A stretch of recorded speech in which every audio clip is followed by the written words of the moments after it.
semua kenal dengan yang namanya rokok, dan bagaimana semua orang berkata bahwa merokok merupakan aktivitas yang tidak sehat. Tapi sebenarnya bagaimana sih rokok mempengaruhi badan kita?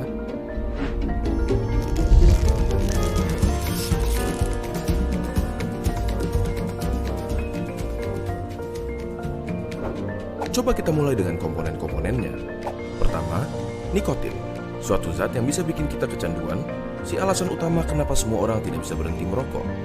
Bahkan, dia adalah alasan kenapa mereka yang berniat berhenti merasa tidak nyaman dan akhirnya ditarik kembali. Selain nikotin, ada sekitar 7.000 bahan kimia lainnya yang terlibat dalam proses membakar satu batang rokok, di mana diantaranya ada beberapa yang akan menjadi aktif dan dapat merusak badan kita. Terlebih lagi, terdapat lebih dari 60 bahan kimia diantaranya yang diketahui dapat menyebabkan kanker. Dari sini, kita dapat mengambil kesimpulan bahwa merokok dapat merusak berbagai macam organ tubuh kita dan secara umum menurunkan kondisi kesehatan. Komponen berikutnya adalah tar, suatu nama yang diberikan untuk partikel-partikel yang tergantung di dalam rokok. Partikel-partikel ini berisi zat-zat yang dapat menyebabkan kanker seperti karsinogen. Contohnya adalah metal seperti arsenik, kadmium, dan lain-lainnya. Tar itu lengket dan berwarna coklat. Dan apakah kalian pernah berpikir kenapa gigi dan kuku perokok menjadi kuning? Yap, itu adalah tar yang dapat juga mengotori paru-paru dan memberikannya penampilan yang sama. Zat yang berbahaya berikutnya adalah karbon monoksida, suatu gas yang dalam jumlah banyak dapat berakibat fatal karena menggantikan oksigen yang seharusnya tersirkulasi di darah. Gampangnya seperti ini. Di darah terdapat sel darah merah, dan di sel darah merah terdapat hemoglobin. Pada mereka yang tidak merokok, oksigen mengikat ke hemoglobin dan diantar ke seluruh tubuh. Tetapi, karbon monoksida dapat mengikatkan dirinya ke hemoglobin lebih mudah dari oksigen, dan akhirnya menggantikan oksigen. Kalian mungkin berpikir, ya sudahlah, apa masalahnya oksigen diganti karbon monoksida? Sangat bermasalah. Karbon monoksida membuat darah semakin kental, dan pada aktivitas seperti berlari yang membutuhkan banyak suplai oksigen, organ-organ penting seperti jantung, otak, dan lain-lain jadi kebagian sedikit sekali oksigen dan dapat berakibat fatal. Selain itu, di dalam rokok terdapat sesuatu yang bernama hidrogen cyanida. Paru-paru kita biasanya mempunyai rambut-rambut kecil bernama silia yang membantu membuang zat-zat asing yang memasuki saluran pernafasan. Hidrogen cyanida menghalangi tubuh kita dalam melakukan proses tersebut dan membiarkan bahan-bahan kimia seperti hidrokarbon, nitrous oxide, organic acid, dan lain-lainnya yang ada di dalam rokok berkumpul di dalam paru-paru dan merusaknya. Tetapi, di balik kenyataan bahwa merokok merusak paru-paru, jantung, pembuluh darah, bahkan otak sampai dapat menyebabkan stroke, ada fakta menarik yang tidak semua orang tahu. Suatu penelitian menyatakan bahwa merokok mengurangi risiko penyakit yang bernama ulcerative colitis, suatu penyakit di usus. Tetapi, rokok meningkatkan kemungkinan terkena Crohn's disease, suatu penyakit di usus juga. Apakah bebas dari ulcerative colitis sepadan dengan risiko-risiko lainnya? Coba tanyakan pendapat teman-teman kalian yang merokok ataupun bebas dari rokok dengan membagikan video ini ke mereka. Apakah kalian akan terus melanjutkan merokok atau berhenti? Apakah kalian akan mulai merokok atau tetap menjauhkan diri dari rokok? Tulis pendapat kalian di kolom komentar di bawah. Terima kasih dan sampai ketemu di video berikutnya.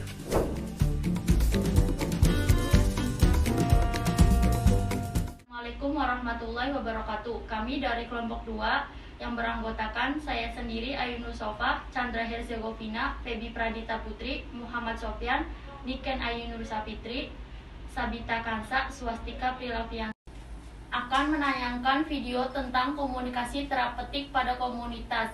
Selamat menyaksikan. Suatu hari ada seorang ibu berjalan dari pasar, memergoki segerombolan anak muda yang sedang bolos sekolah dan merokok di sebuah gang.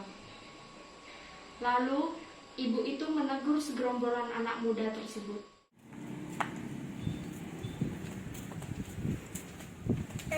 Kalian ngapain pada di sini? Bukannya sekolah pada bolos, merokok lagi. Merokok itu nggak baik ya. Matiin rokoknya udah. Udah berangkat ke sekolah? Sih, Bu, ke pasar ya.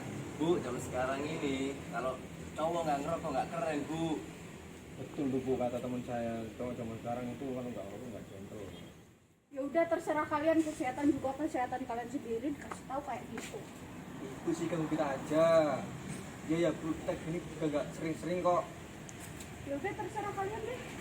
Menuju perjalanan ke rumah, si ibu berjalan sambil ngedumel.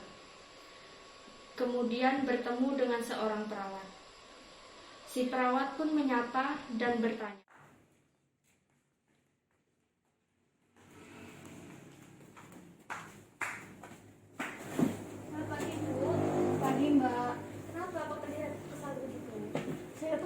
kesel mbak, tadi kan saya lewat gang situ, ada anak nongkrong pada merokok di sana.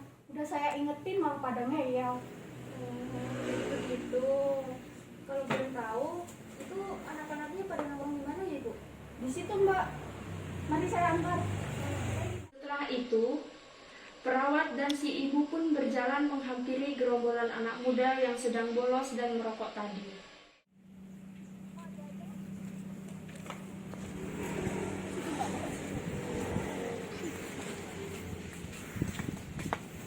Nah ini nih mbak, anaknya udah dikasih tahu masih berani bolos merokok lagi. Iya ibu, udah nggak sama lagi ya. Selamat pagi mas-mas semuanya. Ini kan masih pagi, kenapa udah pada di sini? Seharusnya kan kalian sekolah, malah merokok di sini kenapa? Ya bu, sekali bu bolos. Kalau nggak penting mah jangan merokok, jangan bolos. Kalian duduk di sini, mending kalian ikut saya ke balai desa, ikut penyuluhan saya. Cuma 10-15 menit aja kok. Gimana ya bu? Ya udah deh boleh. Yuk kita ikut beli saja yuk kita ke sini. Udah yuk. Ayo. Setelah semuanya setuju, mereka pun mengikuti si ibu dan perawat ke balai desa untuk diberikan penyuluhan. Baik, sebelumnya perkenalkan, nama saya perawat Ita Nusa Putri. Di sini saya akan memberi penyuluhan tentang bahayanya merokok. Di sini saya akan minta waktu mas-mas dan ibu hanya 15 menit. Iya bu. Ya ibu. Merokok itu tidak baik bagi kesehatan. Merokok itu juga bisa mengakibatkan serangan jantung, kanker, dan menyebabkan penyakit yang lainnya. Nah, berhubung mas-masnya ini masih muda, sebaiknya jangan merokok, ya. Sayangilah organ-organ tubuh kalian lagi muda. Soalnya kalau masih muda ini kalian belum kerasa, tapi kalau besok kalian udah tua itu baru kerasa, ya. Baik bu. Terima kasih untuk mas-masnya sudah menyempatkan waktu dan mendengarkan penjelasan saya tadi. Setelah ini mas-masnya bisa pulang ke rumah ya, dan lain kali jangan membawa sekolah dan jangan merokok lagi. Iya bu. Iya bu, makasih atas penyuluhannya bu ya. Ya, sama-sama. Makasih bu. Bye bu. Ya, kalian hati-hati ya. Iya bu.